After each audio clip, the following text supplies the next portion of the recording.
Hey, this is very interesting. I started getting emails this morning saying, David, the Drudge Report is prominently promoting your editorial about the oligarchy that Trump is ushering in.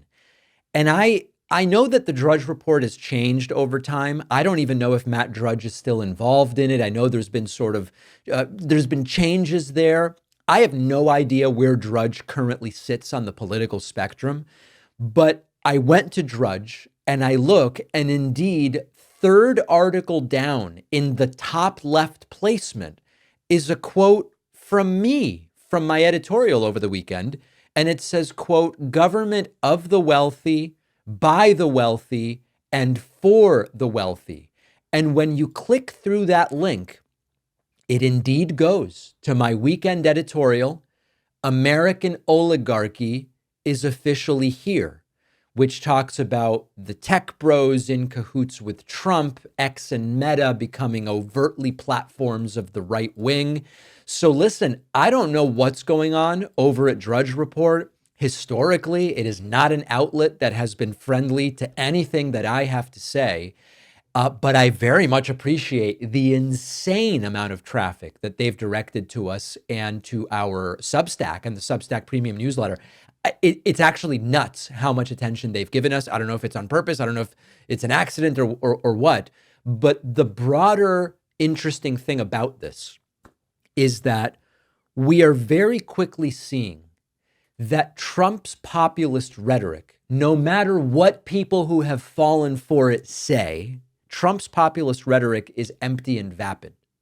And one of the really interesting things is I consider myself a social democrat. That's my guiding light in terms of my ideology.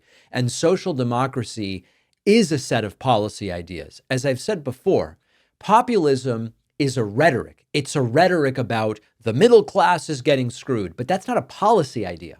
You can be a right-wing populist and say the middle class is getting screwed, so let's do tax cuts for the rich, which will then trickle down, which of course they won't.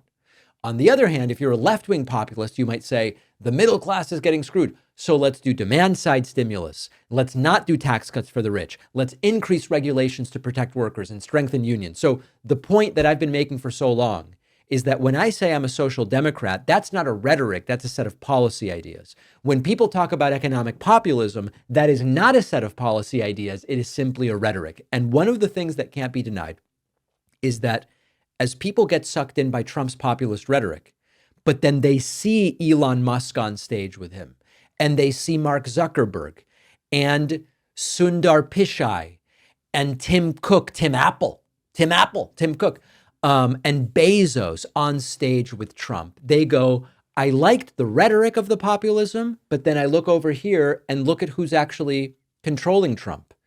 Well, what else is there? And then you come across my editorial, which says, folks, if you are a populist, how can you be in favor of this government by the wealthy, for the wealthy, and of the wealthy? You can't be. And so to the extent that there's an overflow of people who liked Trump's populist rhetoric, but then they go, the policies don't make sense. What David Pakman's talking about makes a lot more sense. You are welcome here. Let's grow the tent. So I really appreciate whoever at Drudge linked to my editorial. And we are actually here offering policy ideas that would genuinely be good for the average person, not, hey, whatever the wealthiest tech bros want, that's what we do. And that's what Donald Trump has made it clear he's going to offer in this second term.